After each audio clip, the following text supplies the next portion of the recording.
For class 12th। आज हम आपको पढ़ाएंगे non nutritive components of diet. तो non nutritive components of diet are those components that do not provides energy और calories.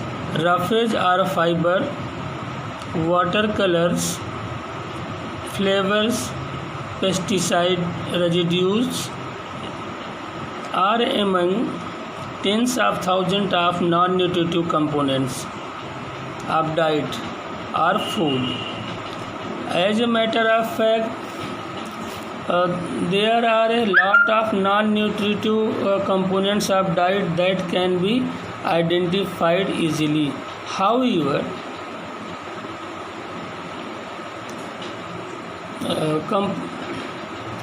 there are maybe thousands of phytochemicals which can both help us or harm us. Some of them are considered to check the cancer initiators or promoters in the body. The explanation of non-nutritive components of diet is given here. तो भोजन के जो गैर पोषक तत्व होते हैं ये वो घटक हैं, वो तत्व हैं जो कैलोरी अथवा एनर्जी उपलब्ध नहीं कराते। फोक अथवा फाइबर, पानी, वाटर, कलर और जो फ्लेवर होते हैं या जो कीटाणुनाशक या फफूंदीनाशक जो मिलाए जाते ये सब चीज़ें हैं। और इनके हजारों ऐसे गैर पोषक घटक व तत्व होते हैं जो हम आहार में लेते हैं। वास्तव में फूड के बहुत से नॉन न्यूट्रिटिव तत्व ऐसे होते हैं जिन्हें आसानी से पहचाना जा सकता है। यद्यपि फूड में बहुत से ऐसे नॉन न्यूट्रिटिव तत्व भी होते हैं जो अभी मिलना प्रारंभ हुए हैं।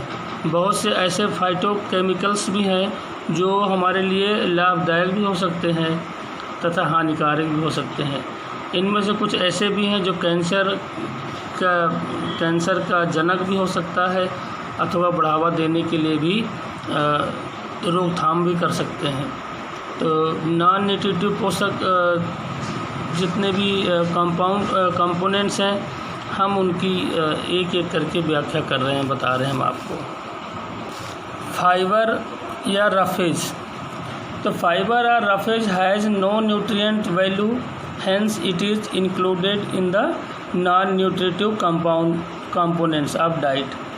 It is the undigested part of the food, or it can the said that it cannot be digested by the human intestinal tract. It consists of water and improve intestinal function by adding bulk to food. It satisfies the appetite. It helps to correct the disorder of large intestines. It prevents constipation. The roughage or fiber can be divided into two categories: soluble and insoluble fibers. Soluble fibers can dissolve in water, whereas insoluble fiber can't. The soluble fiber reduces blood sugar fluctuation and lowers cholesterol. Insoluble fibers is a good stool softener. Usually 30 grams of fiber is recommended for an adult per day. Both types of roughage or fiber are equally significant for human being. Fiber is helpful in decreasing the risk of heart diseases and in preventing certain types of cancer. Sources: whole wheat, fresh fruits, root, vegetable, oats. Connective tissues of meat and fish are very good source of roughage. Fibre अथवा roughage का जो कोई nutritive महत्व तो नहीं होता, इसलिए इसे फूड के नॉन न्यूट्रिटिव कंपोनेंट्स में शामिल किया जाता है।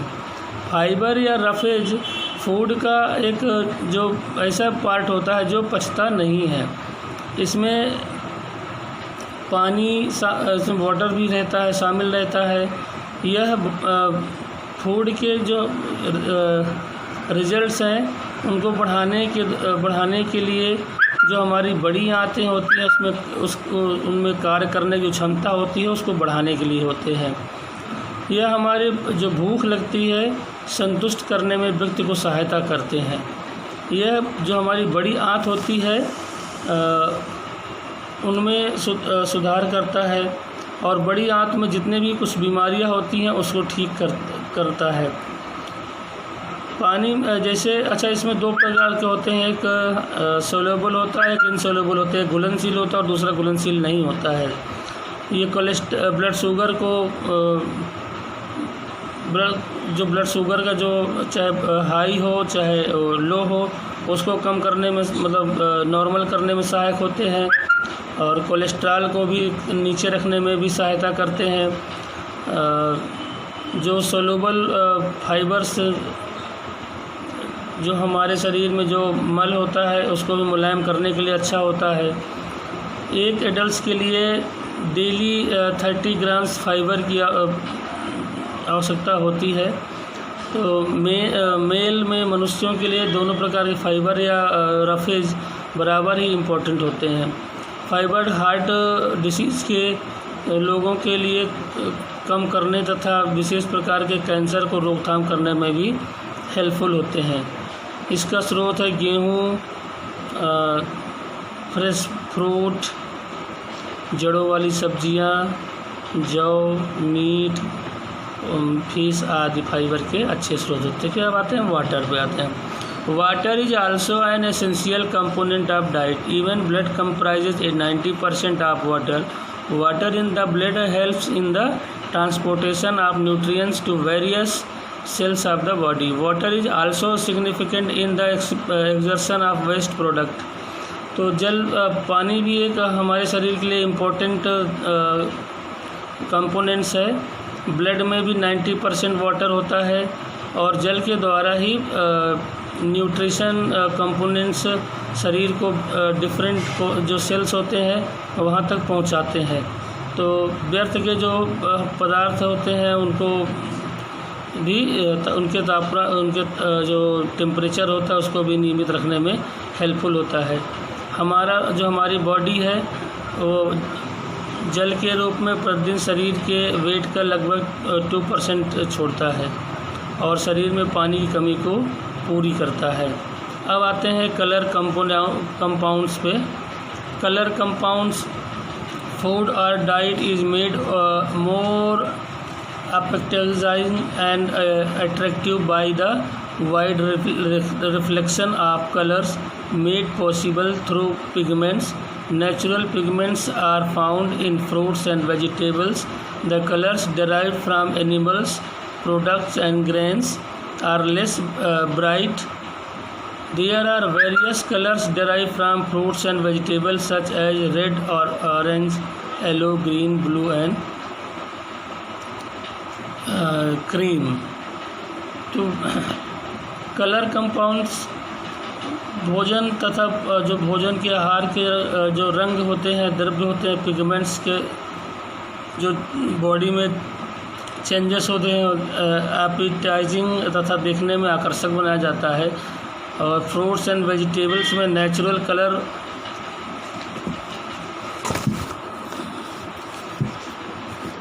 पाए जाते हैं और पशुओं से प्राप्त जो प्रोडक्ट होते हैं उसमें भी अनाजों के रंग और फलों, सब्जियों और बहुत सारी उसमें इनका प्राप्त होता है। फ्रूट, वेजिटेबल, रेड कलर के रेड, ऑरेंज, येलो, हरे ग्रीन, ब्लू तथा क्रीम कलर आदि की भी हो सकती है। अब हम आपको बताएंगे पिटफॉल्स ऑफ द फूड।